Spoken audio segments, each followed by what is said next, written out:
morning mga ka-agritipits. At bago tayo mag-church ay may tatrabahin pa tayo dito. Mamumulot tayo ng kohol dyan sa gilid ng tabi ng kanal kasi may lumilipat yung malalaki. Tapos sakto yung palayan natin, yung may malalim na bahagi na lang may tubig dyan, at nakita natin yung kalangitan ay clear. Wala na yung maulan at maulap. Halos wala akong makitang kon na lalabas ang sikat ng araw mamaya. Tapos mag-prevention ulit kayo, magpo-full moon. Kung nakita nyo sa mga street lights sa daanan, maraming black bag, mag-prevention kayo. Tapos ito, yung nabili po natin sa FST Co-op dyan sa Victoria, Malig, Isabela. Ito yung bagong pamatay damo ng Syngenta. Yan, shift. At meron siyang dalawang active ingredients. Ayan, yung active ingredients niya, di ba? Ang hirap bigkasin minsan yung mga scientific name ng mga element. Ngayon, ang rate nito binabasa ko kasi 600 ml ito. Kaya na pala ito ng 1 hectares mahigit kasi nga nakalagay diyan. Ayan o. Kaya niyan ito yung magsimula sa 12 to 25 days pwedeng i-spray.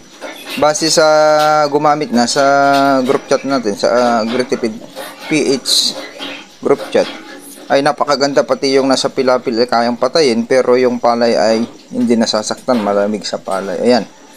Yung tanklog nito ay aabot sa 10 to 12. So ibig sabihin nito, pwede siya sa 30 ml to 40 ml per tank load nito. Kasi hindi siya 1 liter pero kaya niya ng mahigit 1 hectares. Okay? Ang i-sprayhan lang naman natin dyan ay yung mataas na bahagi na hindi kayang sa isang araw na tuyuan na mataas, hindi na level ng maayos. Mayroong sisibol yun. Yun lang patamahan natin. Ayan. Hanapin lang natin. Hindi na natin i-sprayhan lahat. Okay? Diyan, sa pamamaraan natin ay makakatipid na tayo. Sobra-sobra na po ito. At kung wala pang tagasaka natin, tayo na ang gagawa. Mag-church muna tayo. Pagbalik ay pwede ito i-spray. Mas maganda yung tuyo na yung dahon. Pag mga herbicide at fungicide, mas maganda. Okay? Ayan. Tapos natin namulot ng kohol at hinulip, finish na. Wala na tayong gagawin dyan. Ngayon, ito yung ang rate natin ay 50. Ginawa ko namin na 50 ml, kaya kasya ito sa 15,000. Tinakuan ko na lang kasi kasya. Pinatira ko na lang lahat. Ang ginawa natin dito, yun, 12 kasi 12 loads. Sabi, 12 loads, di ba 600 grams sa 12 loads ay i-divide nyo yun ay 50. Ginawa natin 50 ml yung sukatan. Tapos nandyan, buti dumating si Pinsan James. O di natapos natin naghulip. Ang hinulipan ko lang at pinulutan ko na lahat ng gilid kasi may tabi tayong kanal. Nakatabi tayo, tapos itong malalim na to dinubli ko ulit, pininis ko. Ayan, para makaparangkada nandun siya. Ayan, ibaba niya lang, nakababa lang yung stick kasi mahangin. At least matatapos na natin dapat bago tayo mag sundress. Kailangan wala nang damo. Pasaktan nyo na yun, patayin nyo na. Okay? O, yan na yung palay natin sa edad na sakto 16 days. Ang ganda na ang bulas. Tignan nyo. Tignan nyo na yung soil natin. Napakaganda. Tignan nyo. Ayan na. O, andun siya si Pinsan din. Paalis na tayo mag-church. Sakto 9 naman yung church, 9:30 ganun. O, ayan. Andun siya. Susub natin. Okay, tapos kasya. Kasi nga yung sprayer, sinabi ko sa inyo, halos kaya niya ng 2,000 square meter kahit isagad natin yung mga sprayer natin. Ayan, ganda na ng bulas. Pati itong kan ko, dinagdagan ko lang dito, tinibag ko yan, inayos. Teka, pangit ng ayan, ang bulas ng kanan natin. Soil natin, kung lumot lang, maraming lumot. Kasi niya, may kuhul pa. Nakuha na natin. Ubusin nyo. Balikan nyo yung malalim, talagang ang daming nakasuksok. Ayan, tapos ang gawin ninyo, damihan nyo na para hindi na kayo lalayo. Pag nakita nyo, pinulot nyo, tapos maghulip kayo, nandun lang sa tabi yung panghulip nyo kasi kinapalan ninyo. Sakto, timing ngayon marangkada na timing ngayon dahil hindi uulan. At least mapasaktan yan ng 1 day, 2 days. Ngayon mapapaarangkada lang gagawin natin. Tapos na LP 2096 937 ito. Mapapansin nyo yung mas maliliit, yun yung inbred natin, wala pang 500 square meter yung area niya nang tinamnan natin. Yan yung may tulos. Tapos ito 937 hanggang dun sa nakahiwalay. Minsan ikot tayo, wala na tayong time. Ayan, yung mga malalalim, yung isang tundos dinagdagan ko na, yun yung pinampinis ko kanina. Okay na, halos 95% perfect na. Okay, sharing is caring. Good morning, happy farmers, happy Sunday. Nala, first time. Buti dumating si Pinsan James para natapos na natin. Okay, paarangkada. After 2 days magpupulyar tayo ng umaga, tapos kasunod na yon ng pagbibitaw natin ng abono. Kasi 18 days tayo magbibitaw ng abono. Tapos bitaw ng abono or after 3 days, 2 to 3 days. Sa 20 days na tayo magpupulyar ulit. Ang ganda ng arangkada ng palay natin. Lalo't hahabulin natin yung malayo. Yung distance nga kay Madam Grace ay 25 by 25. At least ito mag-average tayo siguro dito 20 by 25 at 25 by 25 din, dahil maraming malalayo doon. At babawiin na lang natin sa dami ng sowi. At patangkarin natin. Let's go na. Tara na. Happy sharing. Yan na. Powered by Gilmore. Yan. Lalagay natin yan dun sa pag naharap natin, lalagyan natin ng frame po yan. Okay. Powered by Gilmore po. Yung mga nagtatap builder ngayon at sa gusto pa ay nandito lang po ang team Agritipid PH para tulungan po kayo na itaas ang inyong ani. Okay, walang sukuhan. Kung naitaas natin yung inyong ani, maitataas din natin ang ani ng buong bansa, average yield na hindi po babagsak. Natin ko itong nagamit kong naubos o natapos na mayroon pang natira, di ba? Hindi naubos, 600 ml lang yan. Tapos linod natin 50. Yan lang, 50 ml. Yan yung 50 ml nya per tank load.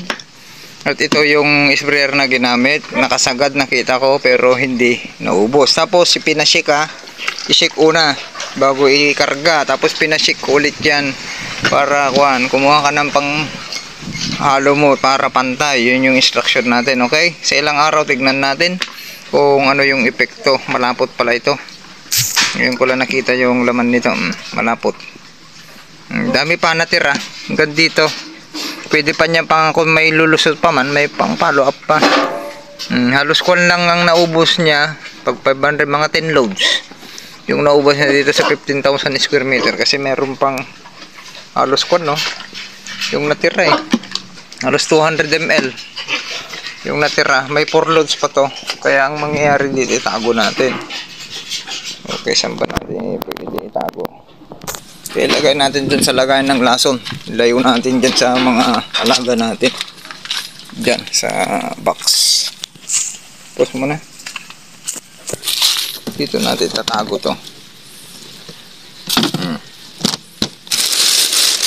Takpan natin para hindi masira ang timba. Tapos pasilipin natin ulit dito sa likod. Yan. Kaganda. Solar lang ang hinihintay natin. At least kahit walang solar ay kinakaya ng palay natin. Sa inyo hindi nagbabago ng kulay ang palay natin. Tapos tignan nyo yung katabi natin, medyo mahuhuli na, malayo na. Diba? Sabay yan. Mas matanda pa na itanim, mas malaking na itanim yung katabi natin. Pero pansinin nyo, sa arangkadahan At paglabas ng sowi, ang dami na nakikita ko naglalabas ng sowi. Palay natin, binilang ko kanina dyan sa harap. Yung nalulubog ay ang dami na. Ganda na. Lalo yun sa nakahiwalay. Sharing is caring. Okay. Yan, hintayin pa natin mga 2 days na tuyuan. Arangkada na rin yan. At least, medyo marami naman. Dinubli ko. Yung pa isa-isa, dinubli ko. Para makabawi. Ayan. Pag nag-pulyar tayo, patutukan na lang ulit natin para bibinot siya na magsusuwi, mapupors na magsusuwi. Okay, happy farmers. Cut na natin at pahinga. Happy Sunday. Happy Lord's Day po sa ating lahat. Ito na po yung inbred variety po natin.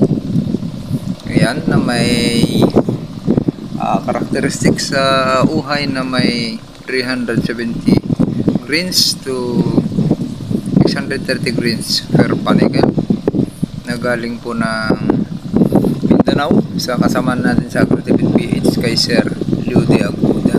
Okay, kaya itong variety na to ay initial po natin sa kanila once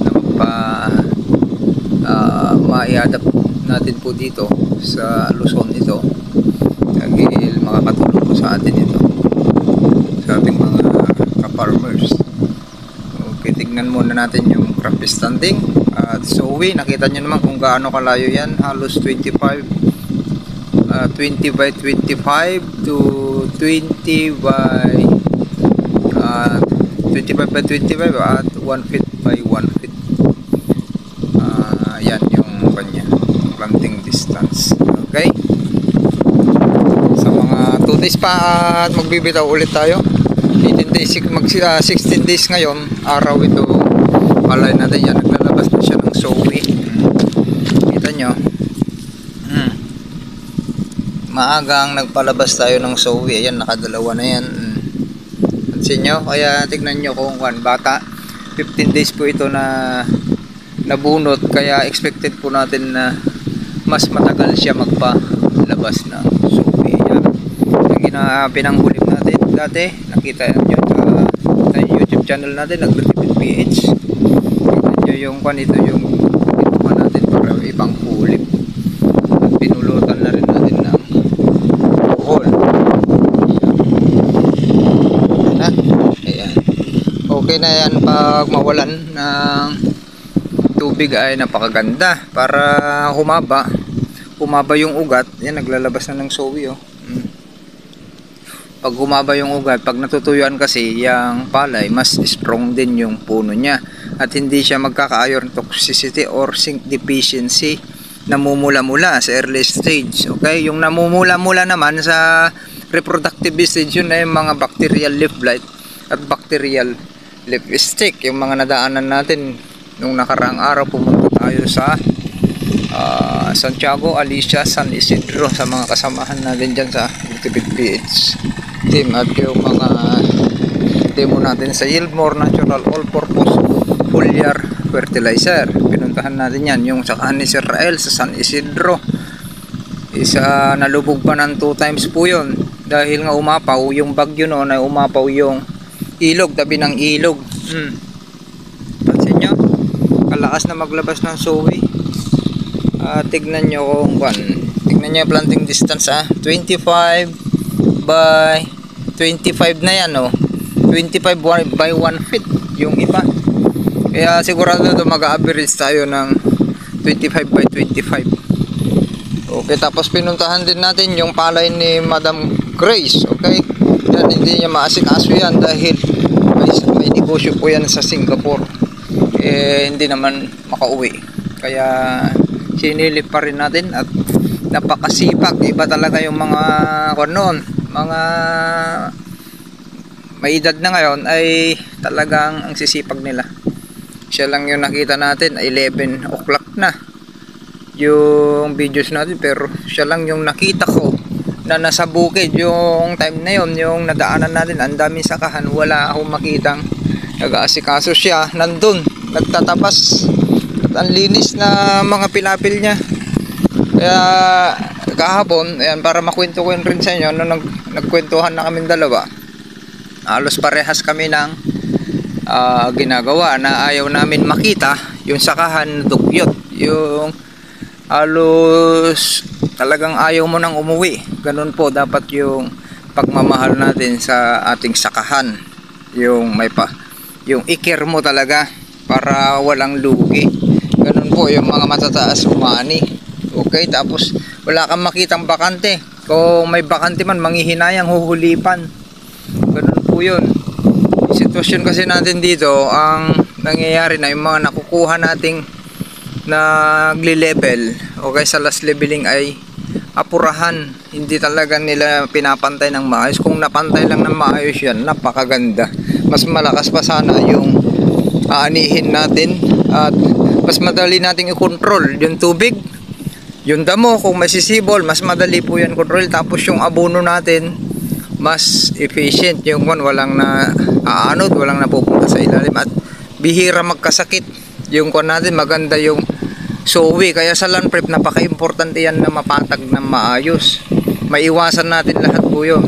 Okay, tignan nyo yung arangkada na ang palay natin, umarangkada na sa ginamitan na natin ito ng 2 times soil application tayo ng yield soil application nung una, nung 3 days at nung 10 days ay nag-foliar tayo ng Gilmore Natural All-Purpose Foliar Fertilizer at may Hyper Compost. Kaya mapapansin nyo yung soil natin ay microscopic yan, ang daming microbes yung soil natin.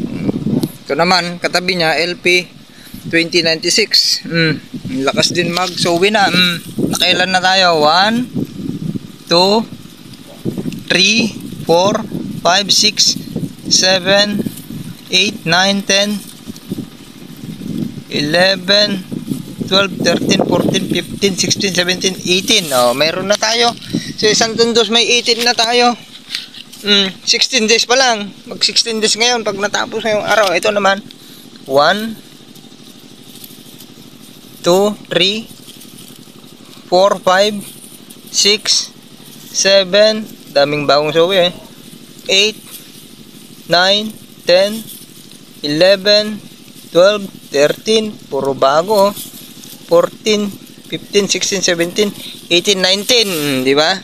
May 18 at 19 yung sowi na. Planting distance natin 25 by 25. Kaya ang average natin dito 20 by 25 pinatanim natin, pero ang lalabas na average natin dito ay 25 by 25. Parang yung pinasyalan natin kay Madam Grace din, yung LP 2096 nila, yung pinost ko sa Facebook, LP 2096, LP 97 ito, LP 2096. Halos parehas kami ng nangyari sa planting distance, mag-average ng 25 by 25. Pero abangan na lang natin dahil dun inani sa planting distance yun 25 by 25, doon na ani ni Madam Gracia yung pinakamalakas na ani niya sa distance na yun noong dry season 2024, na umani siya ng 300 kaban per hectares sa planting distance na yun. Yung nasa YouTube, punta niyo YouTube channel natin, AgriTipid PH. Ito naman yung LP 2096 natin. Pansinin nyo, ang daming workers, daming nagbubuhaghag. Okay, diba? Napakaganda ang tignan ng palay kung natutuyuan at naglalabas ng maraming sowi at ang daming workers, daming aggab-gabyon. Sabi sa Ilocano, yung nagpapalakol at nagkagarden. Ang daming nagkagarden. Bilang tayo dito, 1, 2, 3, 4, 5, 6, 7, 8, 9, 10. Nalulubog pa to banda, kaya nga sabi ko punanta tayo sa likod, nakahiwalay, walang time na malubog, talagang napapatuloy natin. Ang dami na doon. 1, 2, 3, 4, 5, 6, 7, 8, 9, 10, 11, 12. 12 tundos na yan. Tangka pa. Ang average lang natin dyan kay Master Ernesto noon, yung inanihan niya na ng LP937, 18 lang ang average nun. Umani siya ng 281 per hectares. May planting distance na 20 by 25. Kaya ang magiging average naman natin dito, at least maka 18 din. Kung gusto natin pumunta sa 300 kaban, at least maka 20, mga 25 para safe. 25 ang average suwi natin para maani natin yan 300 kaban per hectares. Okay, sharing is caring. Happy farmers. With every scar, I've grown strong. I knew my time would come all along. Now the moment's here, the light shines bright. I'm ready to claim what's mine tonight. I'm a champion, hear me roar. I fought my way, I've opened the door. I've conquered doubt, I've risen high. Now I'll reach the sky, I'll touch the sky. I'm a champion, this is my day. Nothing can stop me, I found my way. Victory's mine, I'm standing tall. I'm a champion, I'll give it my all.